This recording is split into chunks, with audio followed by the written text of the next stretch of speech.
Part 86। Shri गणेशाय नमः। श्री जानकी वल्लभो विजयते। श्री रामचरितमानस। अयोध्या कांड। विदा कीन सन्मान निषादु चलें हृदय बड़ विरह विषादु कोल की रात बिल्ल बनचारी फेरे फिरे जोहारी जोहारी। फिर सम्मान करके निषाद राज को विदा किया। वह चला तो सही, किंतु उसके हृदय में विरह कर बड़ा भारी विषाद था। फिर श्री राम ने कोल किरात भील आदि वनवासी लोगों को लौटाया। वे सब जोहार जोहार कर वंदना कर करके लौटे। प्रभु सिय लखन बैठी बट छाई प्रिय परिजन वियोग बिल खाई भरत सनेहु सुभाउ सुबानी प्रिया अनुज सन कहत बखानी। प्रभु श्री रामचंद्र जी, सीता जी और लक्ष्मण जी बड़की छाया में बैठकर प्रियजन एवं परिवार के वियोग से दुखी हो रहे हैं। भरत जी के स्नेह स्वभाव और सुंदर वाणी को बखान बखान कर वे प्रिय पत्नी सीता जी और छोटे भाई लक्ष्मण जी से कहने लगे। प्रीति प्रतीति प्रजन मन करनी श्री मुख राम प्रेम बस बरनी तेहि अवसर खग मृग जल मीना चित्रकूट चर अचर मलीना। श्री रामचंद्र जी ने प्रेम के वश होकर भरत जी के वचन, मन कर्म की प्रीति तथा विश्वास का अपने श्रीमुख से वर्णन किया। उस समय पक्षी पशु और जल की मछलियां, चित्रकूट के सभी चेतन और जड़ जीव उदास हो गए।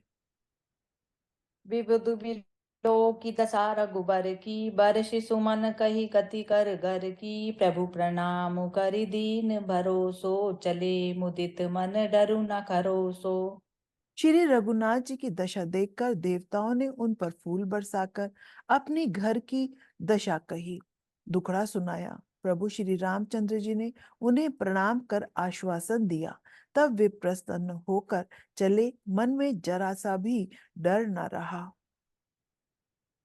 तानुज सिए समेत प्रभु राजत परन कुटीर भगत ज्ञान वैराग्य जनु सोहत धरे शरीर मंगल भवन अमंगल हारी द्रव उस दशरथ अजिर बिहारी।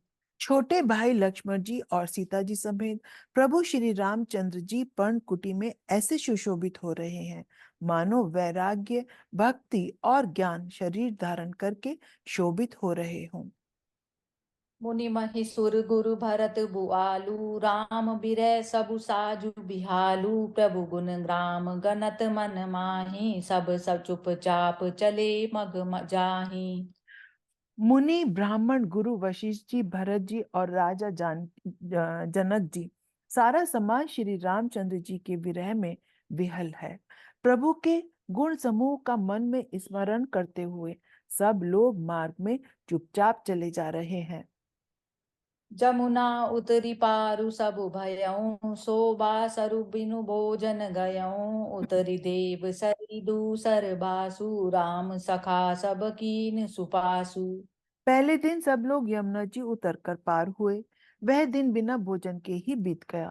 दूसरा मुकाम गंगा जी उतरकर हुआ। वहां राम सखा निषाद राज ने सब सुप्रबंध कर दिया।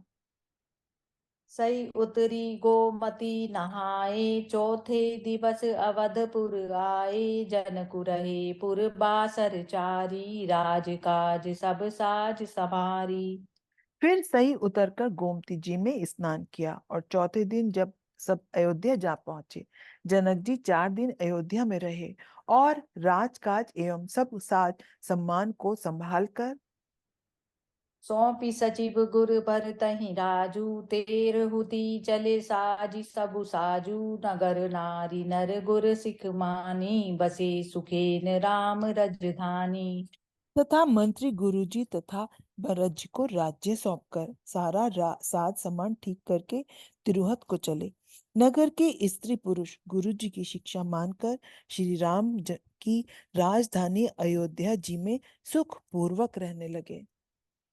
राम दरस लगी लोग सब करत नेम उपवास तजि तजि भूषण भोग सुख जियत अवध की आस मंगल भवन अमंगल हारी द्रव उस दशरथ अजिर बिहारी। सब लोग श्री रामचंद्र जी के दर्शन के लिए नियम और उपवास करने लगे।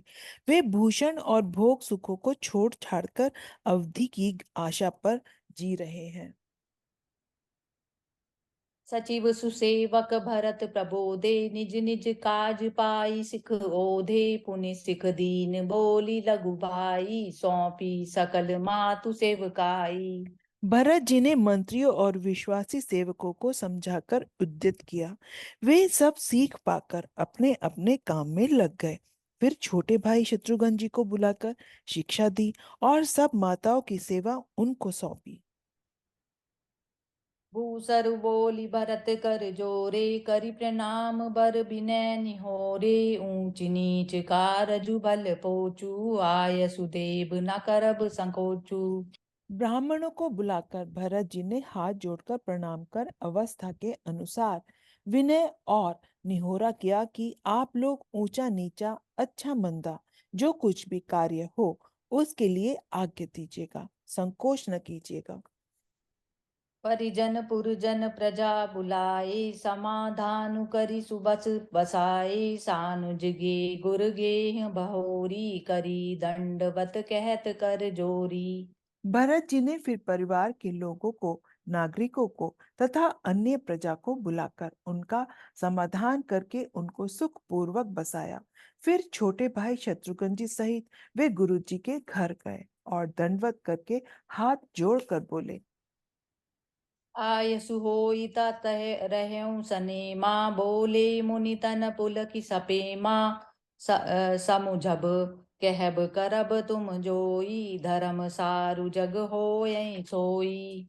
आज्ञा हो तो मैं नियम पूर्वक रहूं। मुनि वशिष्ठ जी पुलकित शरीर को हो प्रेम के साथ बोले, हे भरत, तुम जो कुछ समझोगे, कहोगे और करोगे वही जगत में धर्म का सार होगा। सुनि सिख पाई असीस बड़ी, गनक बोली दिनु साधी। सिंहासन प्रभु पादुका, बैठा रे निरुपाधि। मंगल भवन अमंगल हारी, द्रव सो दशरथ अजिर बिहारी।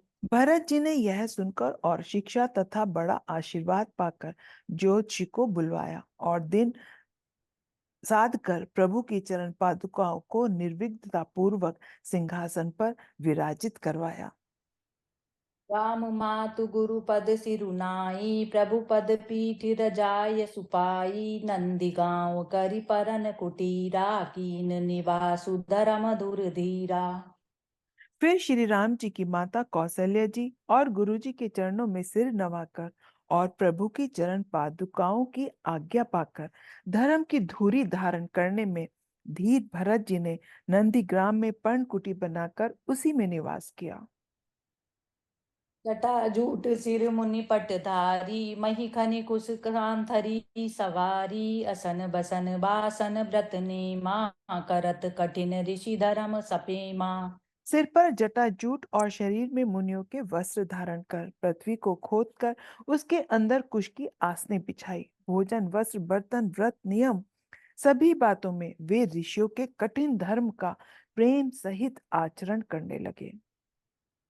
भूषण बसन भोग सुख भूरी, मन तन बचन तजे तन तिनु दूरी। अवध राजु सुर राजु सिहाई, दशरथ धनु सुनि दनद लजाई। गहने, कपड़े और अनेकों प्रकार के भोग सुखों को मन, तन और वचन से तृण तोड़कर प्रतिज्ञा करके त्याग दिया। जिस अयोध्या के राज्य को देवराज इंद्र सिंहाते थे और जहाँ के राजा दशरथ जी की संपत्ति सुनकर कुबेर भी लजा जाते थे। तेहि पुर बसत भरत बिनु रागा, चंचरीक जिमि चंपक बागा। रमा बिलासु राम अनुरागी, तजत बपन जिमि जन बड़ भागी। उसी अयोध्यापुरी में भरत जी अनासक्त होकर इस प्रकार निवास कर रहे हैं जैसे चंपा के बाग में भौरा श्री रामचंद्र जी के प्रेमी बड़भागी पुरुष लक्ष्मी के विलास को, वमन को भांति त्यागते हैं। राम प्रेम भाजन भरतु, बड़े न ये ही कर तूती। चातक हंस सराहियत, टेक विवेक विभूति मंगल भवन अमंगल हारी द्रव उस दशरथ अजिर बिहारी। फिर भरत जी तो श्री रामचंद्र जी के प्रेम के पात्र हैं। वे इस भोगे ऐश्वर्य त्याग रूप करने से बड़े नहीं हुए, अर्थात उनके लिए यह कोई बड़ी बात नहीं है। पृथ्वी पर का जल न पीने की, टेक से चातकों की और नीर क्षीर विवेक की विभूति से हंस की भी सराहना होती है। जय सिया राम। जय सिया राम।